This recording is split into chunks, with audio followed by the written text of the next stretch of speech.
informasi yang pertama dari masyarakat, dari Natuna, setelah itu dari intelijen Polair. Lalu kita dalami dengan memakai peralatan teknologi kita 1 minggu sebelum ditangkapnya kapal Vietnam tersebut. Nah, setelah itu kita kirim kapal polisi Bisma 80001 untuk melakukan patroli ke wilayah laut Natuna Utara. Ketika proses penangkapan kapal berbendera Vietnam ini, apakah kapal ini berusaha untuk kabur atau melawan? Karena saya dengar juga dari petugas kapal penjaga pantai dari Vietnam sempat mendekat juga, Pak ya? Ya, jadi betul. Tetapi dua kapal ikan asing berbendera Vietnam ini pada saat kita tangkap mereka tidak melakukan perlawanan.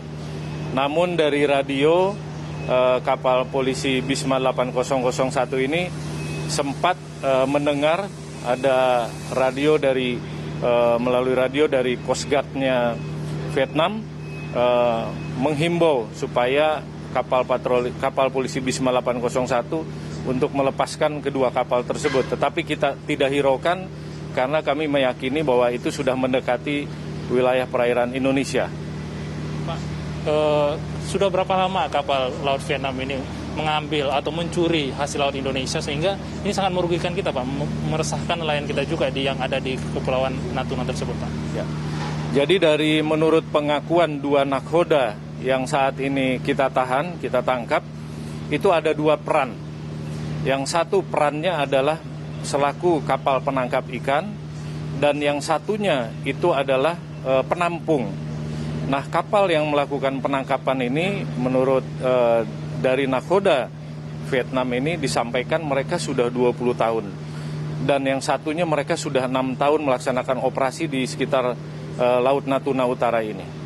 Artinya dengan begitu lama, artinya begitu banyak hasil laut kita yang sudah dicuri, diambil selama ini, artinya dengan penangkapan kapal ikan ini artinya ini menyelamatkan aset-aset negara kita ya, Pak ya?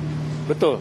Jadi 1 kali mereka bekerja selama 1 bulan, itu kurang lebih mereka bisa meraup keuntungan sekitar 40 miliar. Jadi artinya kalau 1 tahun kita bisa menyelamatkan kerugian negara sekitar 500 miliar.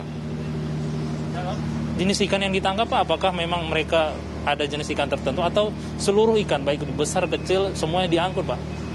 Kalau lihat kita jenis alat tangkapnya, mereka memakai pursen.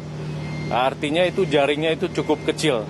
Jadi hampir semuanya itu diambil oleh alat jaring ini. Ini sangat merugikan kita. Pak, untuk tindak lanjut terhadap para ABK dan juga nakhoda kapal ini seperti apa, Pak?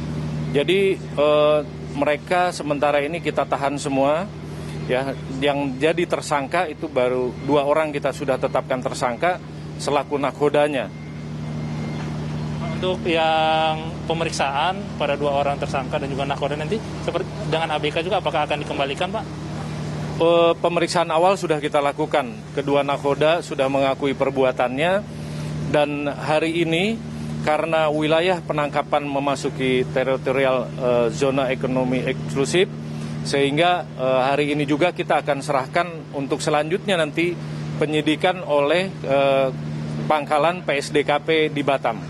Pak, ini kan kalau ada nelayan atau kapal ikan yang mengambil ikan di laut kita, ini tentu merugikan. Bagaimana, Pak, ke depan agar kita dapat mengantisipasi sebelum kapal ini masuk sudah bisa kita usir, Pak, ke depan bagaimana, Pak?